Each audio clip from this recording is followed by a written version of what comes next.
ओम श्री गणेशाय नमः। ओम नमो भगवते वासुदेवाय। श्री हरिवंश पुराण 13वां अध्याय।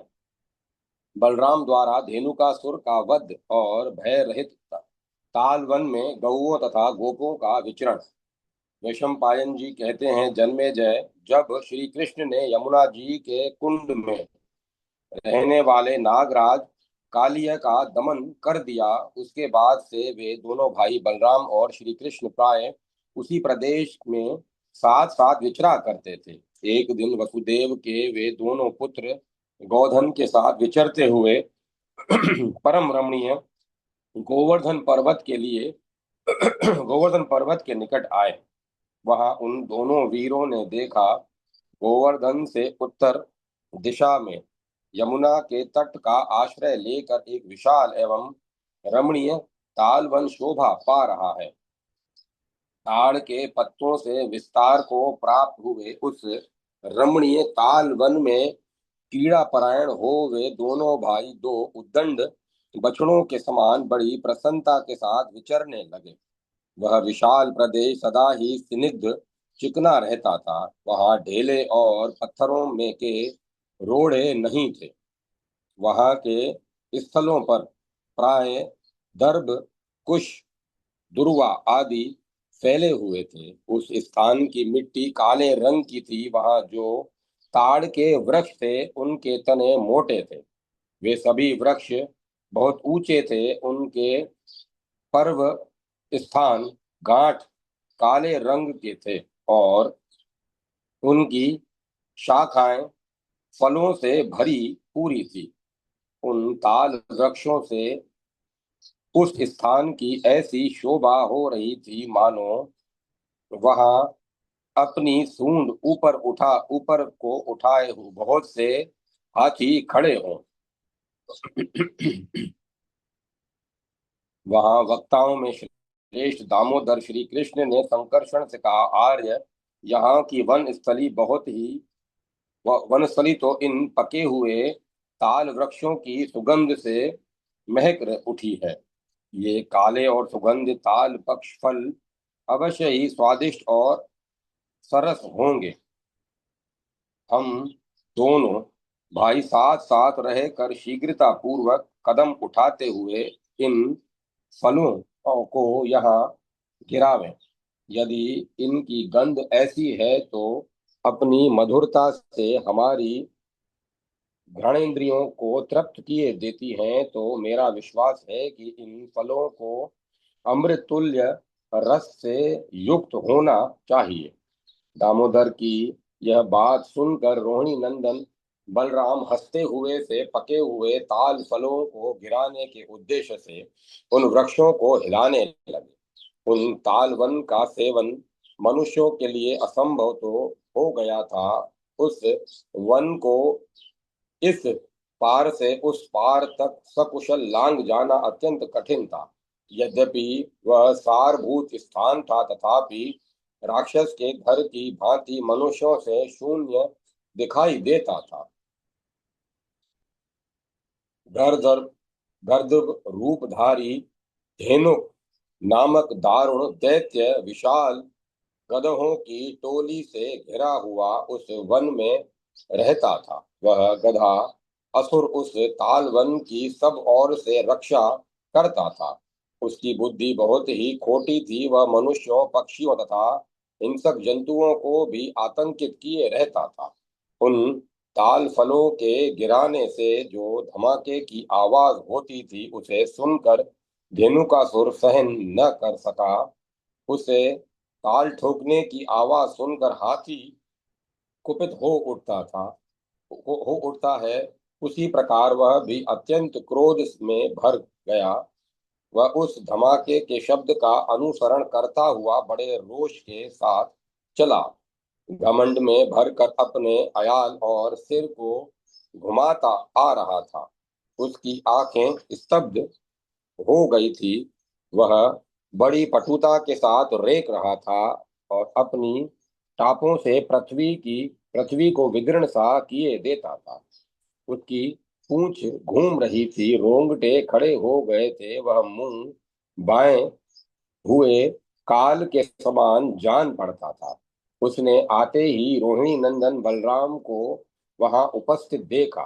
ध्वजा की सी आकृति वाले अविनाशी रोहिणी कुमार को ताड़ों के नीचे खड़ा देख दांतों से ही शस्त्र का काम लेने वाले उस दुष्ट गधे ने उन्हें दांत से काट लिया।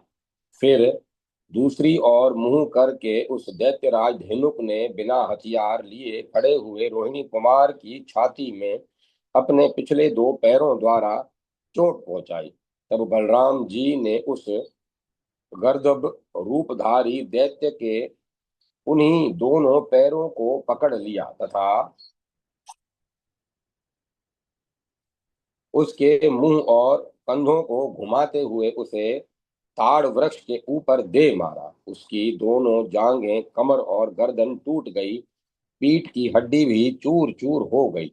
उसकी आकृति बहुत बिगड़ गई और वह गर्दबासुर काल फलों के साथ ही पृथ्वी पर गिर पड़ा। धेनुकासुर को प्राण शून्य और श्रीहीन होकर पृथ्वी पर पड़ा देख बलराम जी ने उसके दूसरे भाई बंधुओं को भी उसी प्रकार ताड़ वृक्ष पर दे मारा। वहां की भूमि गधों की लाशों तथा गिराए गए परिपक्व ताल फलों से आच्छादित हो, जिसमें शरद ऋतु के लक्षण प्रकट न हुए हों और बादल छा रहे हों, ऐसे आकाश के समान सुशोभित होने लगी। सेवकों सहित उस गर्दभ रूपधारी दैत्य के मारे जाने पर वह सुरमय तालवन और अधिक रमणीय प्रतीत होने लगा। उस शुभ्र तालवन का सारा है दूर हो गया। उसके एकांत प्रदेश का भी सबको दर्शन होने लगा तथा उस उत्तम वन में गौएं सुखपूर्वक चरने लगी। तदंतर वन में विचरने वाले सभी गोप उस ताल वन में जा घुसे। उनका शोक, भय और आयास दूर हो गया था, अतः वे वहां सब और बारंबार विचरण करने लगे। तदंतर जब गौवें सुखपूर्वक सब और फैलकर चरने लगी, तब गजराज के समान पराक्रमी श्री कृष्ण और बलराम वृक्षों के पत्तों का आसन लगाकर यथोचित रीति से बैठ गए। इस प्रकार श्री महाभारत के खिल्ल भाग हरिवंश के अंतर्गत विष्णु पर्व में बाल लीला के प्रसंग में धेनुकासुर का वध विषयक 13वां अध्याय पूरा हुआ। जय माता सरस्वती। जय माता सरस्वती। 14वां अध्याय बलराम द्वारा प्रलंबासुर का वध। वैशंपायन जी कहते हैं, जन्मे जय तदंतर हर्ष में भरे हुए वे दोनों वसुदेव कुमार उस ताल वन को छोड़कर पुनः भांडिरवट के पास आ गए। वहां वे हुष्ट पुष्ट और सुंदर गौधनों को चराते तथा बड़ी हुई खेती से संपन्न वन स्थलियों की शोभा निहारते हुए विचरने लगे। शत्रुओं को संताप देने वाले वे दोनों भाई कभी ताल ठोकते, कभी गीत गाते, कभी वृक्षों के फल फूल और पत्ते तोड़ते और कभी बछड़े वाली गौओं को उनके नाम ले लेकर पुकारते थे। कंधे पर गौ बांधने की रस्सी डाले सुंदर लक्षणों से संपन्न तथा वनमाला से विभूषित वक्ष स्थल के दोनों वीर वक्ष स्थल वाले वे दोनों वीर नए सींगों वाले बछड़ों के समान शोभा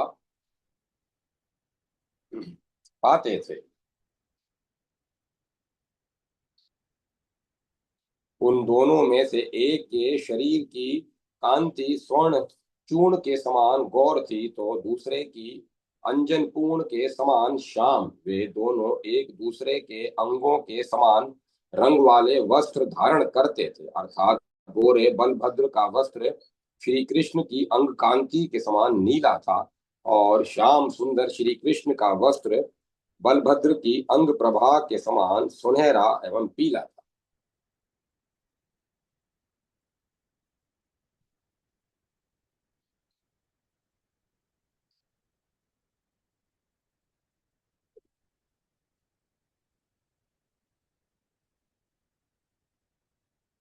वे दोनों इंद्रधनुष से सटे हुए श्वेत और काले रंग के दो बादलों के समान जान पड़ते थे। वे दोनों वन के मार्गों पर कुशों के अग्रभाग तथा फूलों के मनोरम कर्णपूर बनाकर धारण करते और वन्य वेश ग्रहण करके शोभा पाते थे। वन में उन दोनों के पीछे चलने वाले बहुत से गोप बालक थे। उन्हें साथ लेकर वे दोनों भाई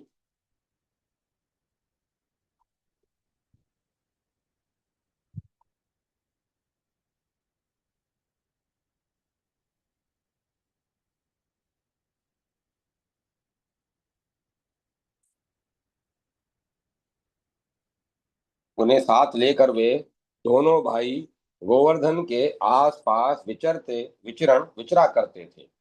वे कभी किसी से पराजित होने वाले नहीं थे। भांडेरवट के पास लोक प्रचलित बाल क्रीड़ाओं द्वारा मन बहलाते हुए श्री कृष्ण और बलराम विचरण करते करने लगे। इस प्रकार देवताओं द्वारा पूजित होने पर भी वे दोनों मानवीय दीक्षा ग्रहण करके मनुष्य जाति के गुणों से युक्त क्रीड़ा करते हुए वन में घूमने लगे। भांडेर के निकट आकर बालोचित क्रीड़ा में लगे हुए वे दोनों भाई उस उत्तम शाखाओं से संपन्न एवं वृक्षों में श्रेष्ठ वट के नीचे आ गए।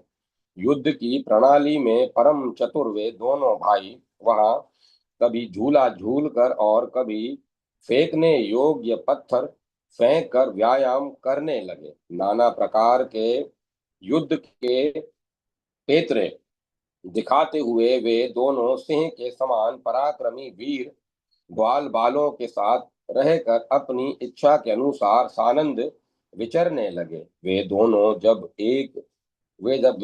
जब इस प्रकार खेले खेल का आनंद ले रहे थे, उसी समय उन्हें उठा ले जाने की इच्छा से असुरों में श्रेष्ठ प्रलंब एक गोप बालक का वेश धारण करके वहां आया। उसने वन्य पुष्पों से अपने आप को विभूषित कर रखा था। वह उस समय उनका छिद्र उन्हें उठा ले जाने का अवसर ढूंढ रहा था और उन दोनों वीरों को अपने हंसी खेल से लुभा रहा था। दानव प्रवर प्रलंब मनुष्य न होने पर भी मनुष्य का शरीर धारण करके निशंक भाव से उन बालकों के बीच घुस गया। वे सब बालक उस देवद्रोही के साथ खेलने लगे। वह ग्वाल बाल का वेश धारण करके आया था, इसीलिए समस्त गोप उसे अपना भाई बंधु ही मानते गए।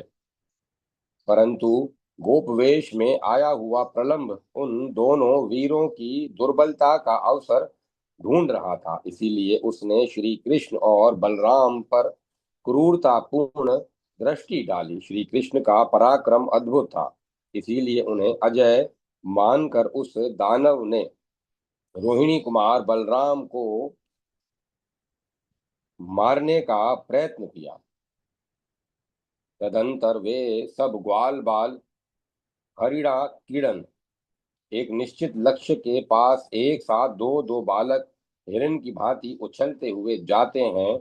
दो जो दोनों से पहले पहुंच जाता है वह विजयी होता है। हारा हुआ बालक जीते हुए को अपनी पीठ पर चढ़ाकर मुख्य स्थान तक ले जाता है। यही हरिणा क्रीड़न है। तदंतर वे सब ग्वाल बाल हरिणा क्रीड़न नामक बालोचित खेल खेलने लगे। उसमें दो दो बालक एक साथ उछलते हुए कुछ दूर जाते थे। निष्पाप जन्मेजय श्री धामा के साथ श्री कृष्ण और ग्वाल बाल के वेश में आए हुए प्रलंब के साथ संकर्षण कूद कूद कर चलने लगे। इसी तरह दूसरे ग्वाल बाल अन्य ग्वाल बालों के साथ दो दो की जोड़ी बनाकर एक दूसरे को लांग जाने का प्रयत्न करते हुए शीघ्र गति से उछलते हुए चलने लगे। उस खेल में श्री कृष्ण ने श्री धामा को रोहिणी नंदन, बलराम ने प्रलंब तथा अन्यान्य कृष्ण पक्षीय गोपों ने अपने पक्ष के गोपों को पराजित कर दिया। जो जो बालक हारे थे वे अपने साथ के विजयी बालकों को पीठ पर ढोते हुए हर्ष के साथ सहसा दौड़े और भांडिर वृक्ष के तने तक पहुंचने की नियत सीमा पर पहुंचकर फिर लौट आए। परंतु दानव प्रलंब बलराम जी को शीघ्र ही अपने कंधे पर चढ़ाकर वहां से विमुख हो तीव्र गति से आकाश की ओर चल दिया। उस समय वह ऊपरी भाग में चंद्रमा को धारण किए काले मेघ के समान जान पड़ता था। बुद्धिमान रोहिणी नंदन बलराम के भार को सहन न कर सकने के कारण वह दानव बढ़ने लगा। बढ़ते बढ़ते वह विशाल काय हो इंद्र का वाहन बने हुए मेघ के समान प्रतीत होने लगा। दानवराज प्रलंब ने वहां अपने शरीर को आंडिरवट तथा जले हुए कजलगिरी के समान दिखाया। उस दैत्य का मुख 5 पुष्प गुच्छों से युक्त सूर्य तुल्य तेजस्वी मुकुट से देदीप्यमान था।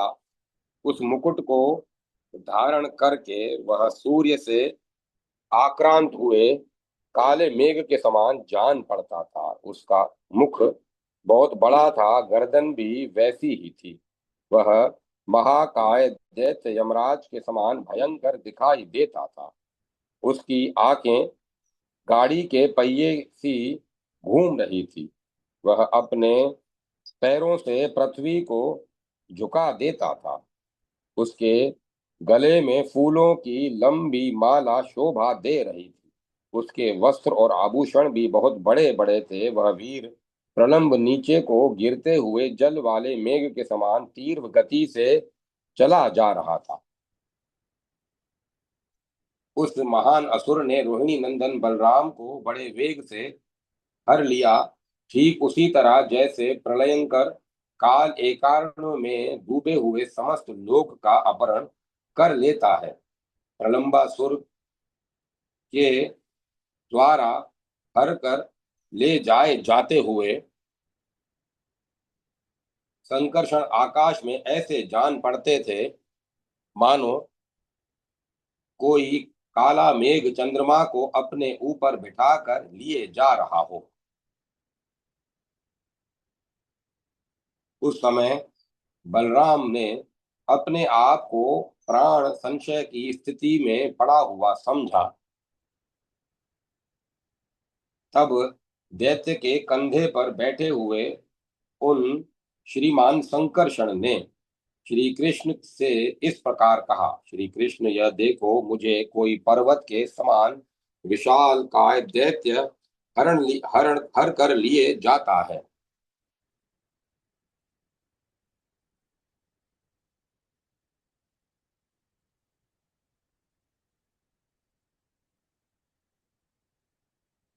इसने मनुष्य रूप धारणी महती माया का प्रदर्शन करके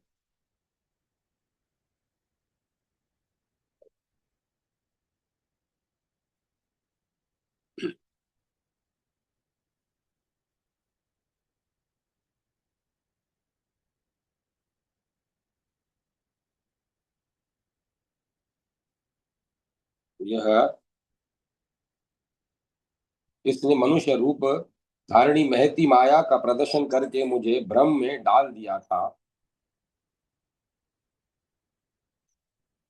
यह दुष्ट आत्मा दैत्य बढ़कर बहुत लंबा हो गया है। बल के मद से इसकी कांति दुगनी हो गई है। मुझे किस तरह इसका दमन करना चाहिए? तब रोहिणी नंदन बलराम के चरित्र और बल को भली भांति जानने वाले श्री कृष्ण ने मुस्कुराकर हर्ष भरी सांत्वना युक्त वाणी में उनसे कहा, अहो, आप तो स्पष्ट ही मानव भाव का अवलंबन एवं पालन करते जा रहे हैं। आपका स्वरूप तो अखिल विश्व में है। आप दिव्य स्वरूप तथा गुहा से भी गुहतर हैं, गुह से भी गोतर हैं। आप ही समस्त लोकों का संहार होने पर नारायण रूप से स्थित होते हैं। आप अपने उस स्वरूप का स्मरण तो कीजिए। प्रलय काल में जब सारे समुद्र मिलकर एक हो जाते हैं।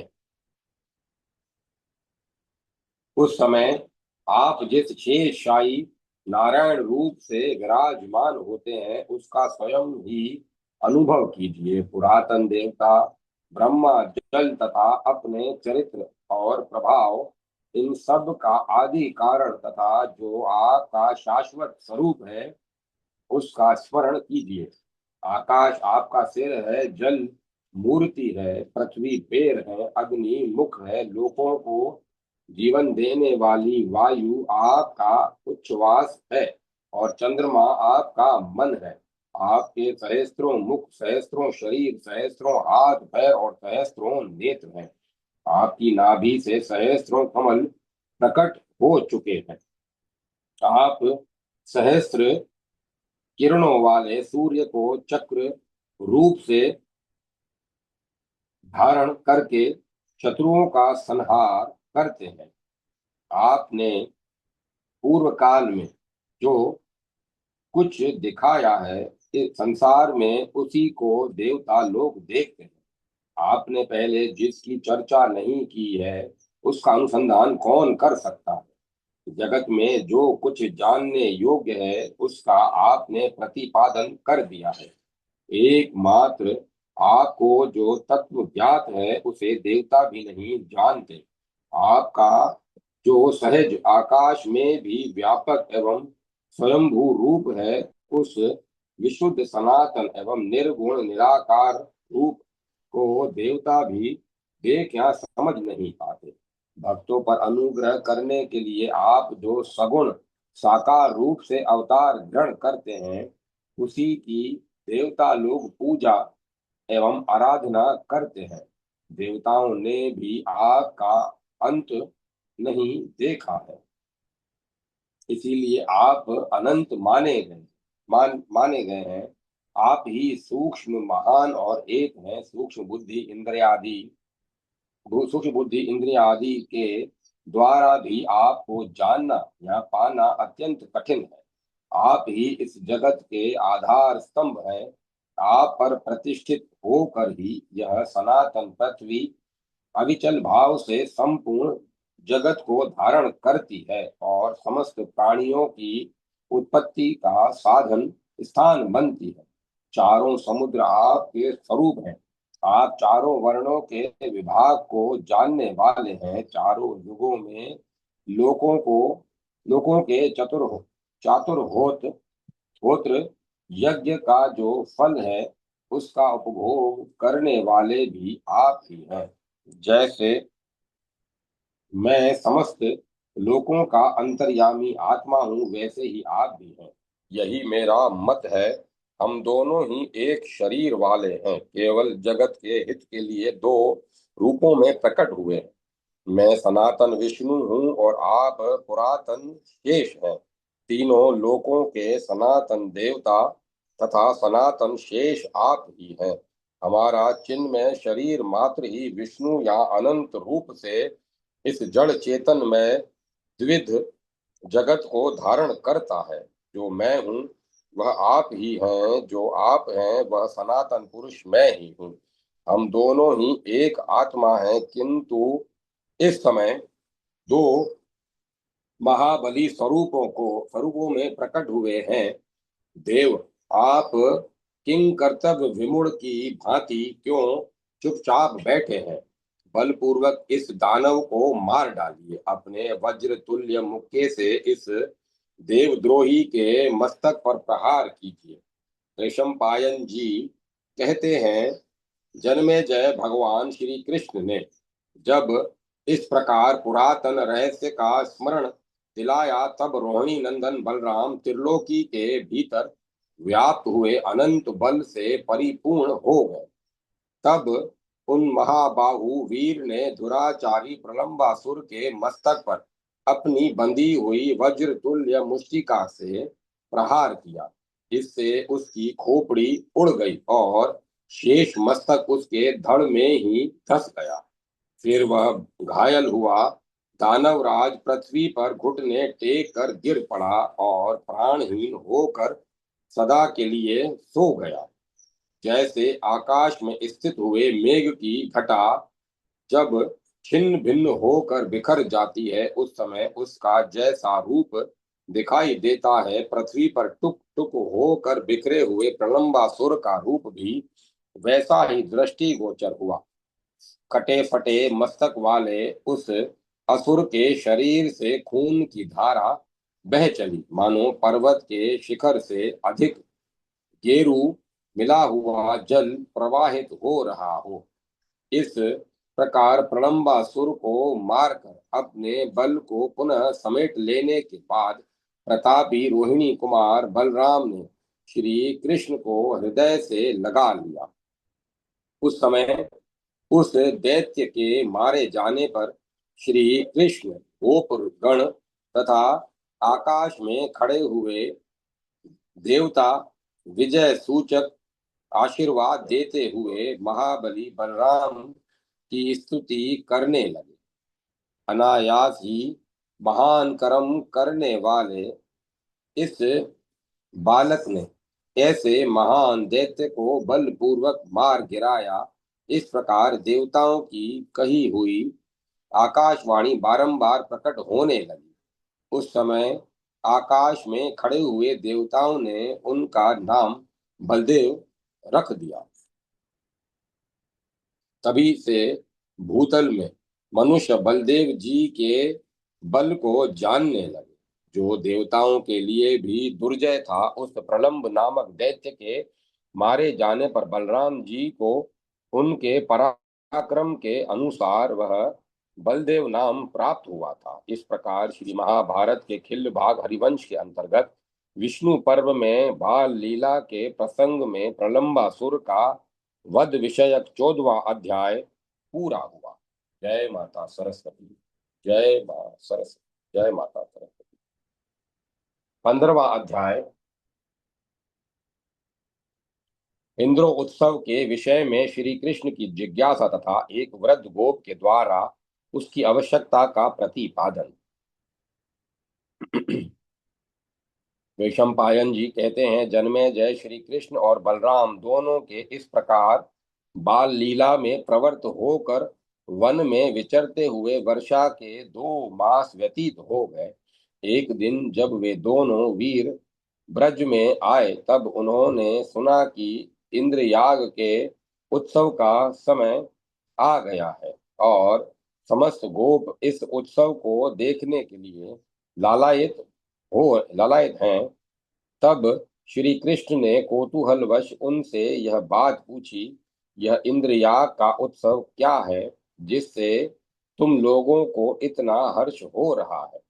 इनके उनके इस प्रकार पूछने पर उन गोपों में सबसे बड़े बूढ़े एक गोप ने इस प्रकार कहा, तात सुनो, हमारे यहाँ इंद्र के ध्वज की पूजा किस लिए की जाती है यह बताता हूँ।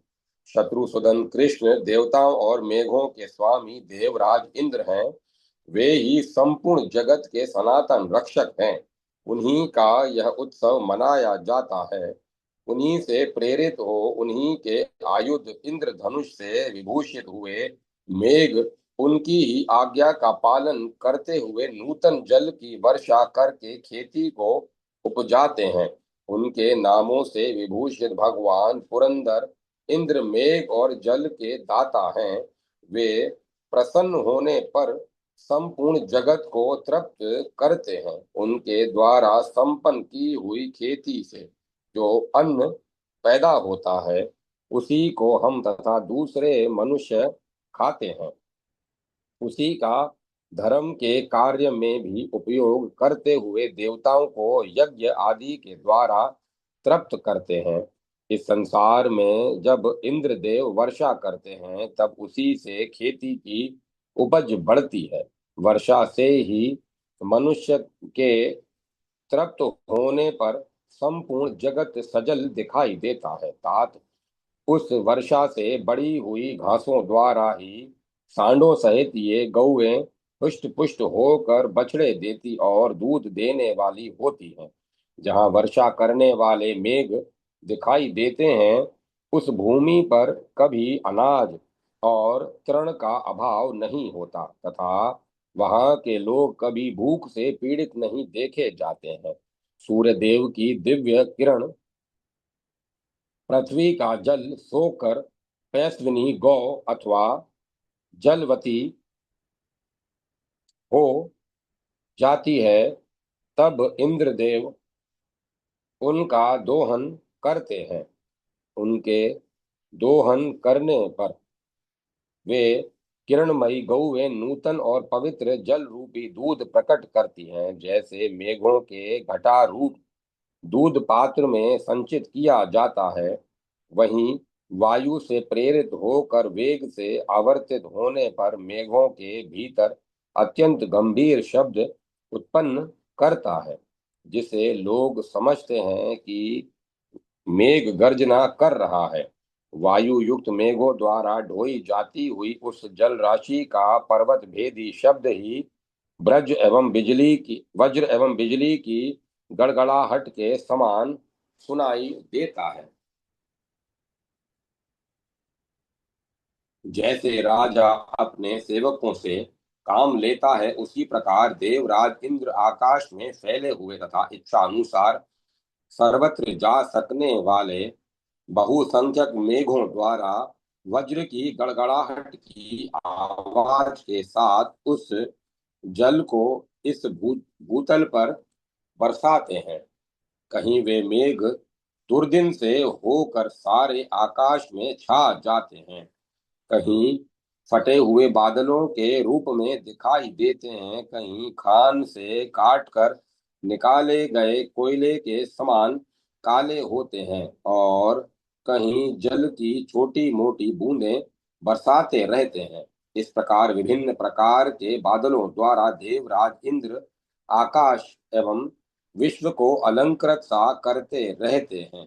कहीं कहीं जो बादल पानी बरसा कर आकाश को जल बिंदु रूपी मोतियों से प्रकाशित कर देता है। इस प्रकार पर्जन्य देव इंद्र इस पृथ्वी के जल को सूर्य की किरणों द्वारा खींचकर संपूर्ण प्राणियों की वृद्धि के लिए उसे मेघों द्वारा भूतल पर बरसा देते हैं। श्री कृष्ण इसीलिए यह वर्षा ऋतु भूतल पर इंद्रदेव की पूजा का समय है। अतएव समस्त राजा वर्षा ऋतु में बड़ी प्रसन्नता के साथ नाना प्रकार के उत्सवों द्वारा देवराज की पूजा करते हैं। हम तथा दूसरे मनुष्य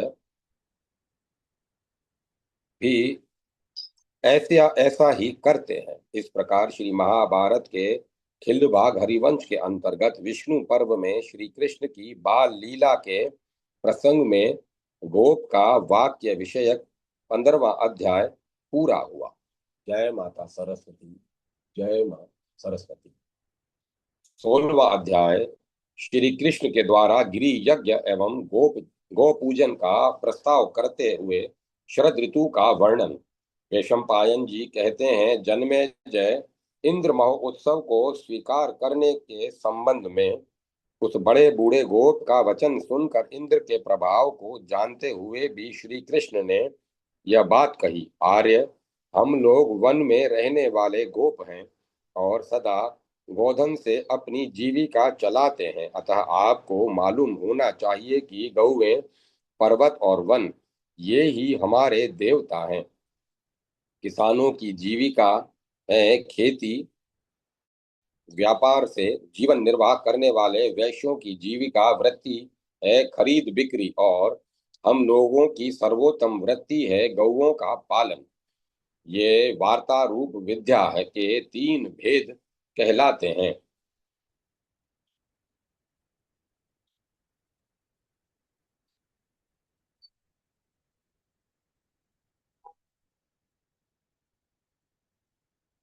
जो जिस विद्या से युक्त है उसके लिए वही सर्वोत्तम देवता है।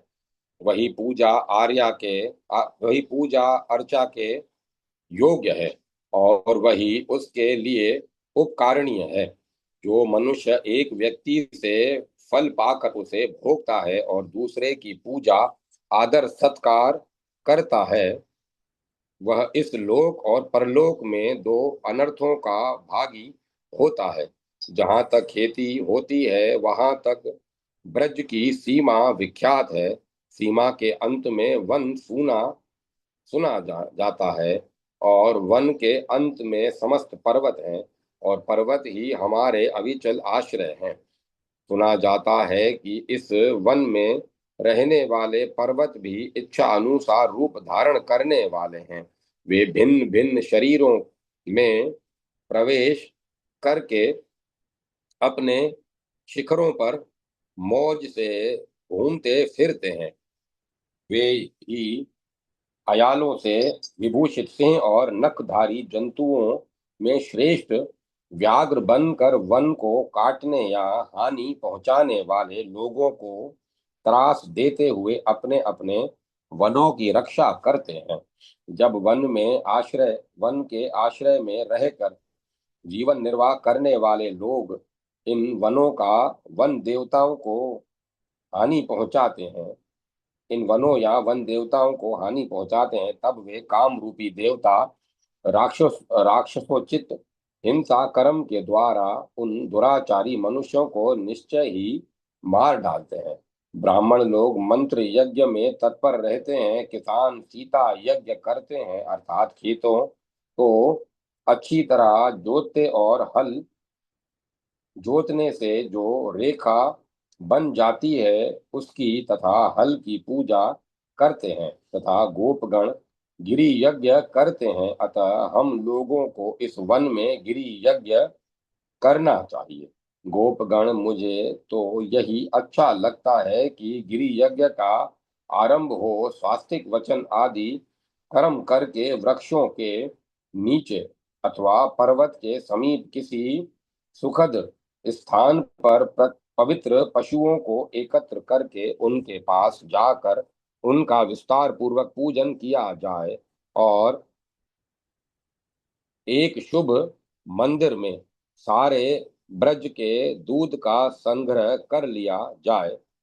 इस विषय में आप लोग क्या विचार कर रहे हैं? फिर शरद ऋतु के फूलों से जिनके मस्तक का श्रृंगार किया गया हो, ऐसी समस्त गौ में गिरिवर गोवर्धन के दक्षिणा दक्षिणाव्रत परिक्रमा करके पुनः ब्रज में जाएं। इस प्रकार प्रमोद पूर्ण रमणीय शरद ऋतु आ गई है, जबकि जल और घास गौओं के लिए स्वादुता के गुणों से संपन्न हो जाते हैं। जब जलाशयों में पानी बरसाने वाले बादल छट गए, खिले हुए कदम्ब पुष्पों के कारण वन गौरवर्ण का प्रतीत होता है। कहीं कहीं बाणासनों, झाड़ जखाड़ों के कारण वह श्याम रंग का दिखाई देता है। अब घासें कोमल नहीं रही, कुछ कठोर हो गई हैं। वन में मोरों की मधुर वाणी नहीं सुनाई देती। आकाश में जल मल बला का और विद्युत से रहित बादल दंतहीन हाथियों के समान बढ़ रहे हैं। वर्षा ऋतु में नूतन जल को खींच लाने वाले शक्तिशाली मेघ युक्त वायु से अभिषिक्त होने के कारण जो पत्तों के बाहुल्य से घने दिखाई देते हैं, वे सभी वृक्ष अब पत्तों के विरल हो जाने से प्रसाद को प्राप्त हो रहे हैं। पहले वहां अंधकार छाया रहता था, अब प्रकाश हो गया है। इस समय आकाश मूर्धाभिषिक्त राजा के समान जान पड़ता है। सफेद बादल ही उसकी श्वेत पगड़ी या उज्जवल मुकुट है। हंस रूपी श्वेत चवर के द्वारा मानो उसके लिए हवा की जाती है, तथा पूर्ण चंद्रमा ही उसका निर्मल छत्र बनकर शोभा पाता है। वर्षा काल बीत जाने पर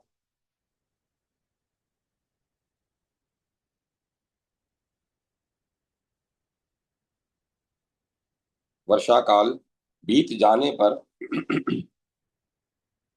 सारे जलाशयों के जल क्रमशः क्षीण होते जा रहे हैं, मानो हंसों ने उनकी हंसी उड़ाई हो और सारसों ने उनकी निंदा की हो। इसी खेद से उनमें कृशता आ गई है। समुद्र गामिनी नदियां हंस रूपी हास से सुशोभित हो अपने पति समुद्र के पास जा रही हैं। चक्रवाक के जोड़े उनके युगल रोज से जान पड़ते हैं और दोनों तट नितंब मंडल की शोभा धारण करते हैं। रात के समय जलाशयों के जल में अगणित कुमुद खिल उठते हैं और आकाश असंख्य तारिकाओं से चित, चित्रित हो जाता है। ये वे दोनों मानो एक दूसरे के प्रति गर्व सा प्रकट करते हुए कहते हैं कि मेरी शोभा तुमसे नहीं है। जिनमें मदमत पुरुषों की भांति क्रोंच पक्षियों की मधुर बोली गूंज रही है, जहाँ पके हुए धान की बालें पीली साड़ी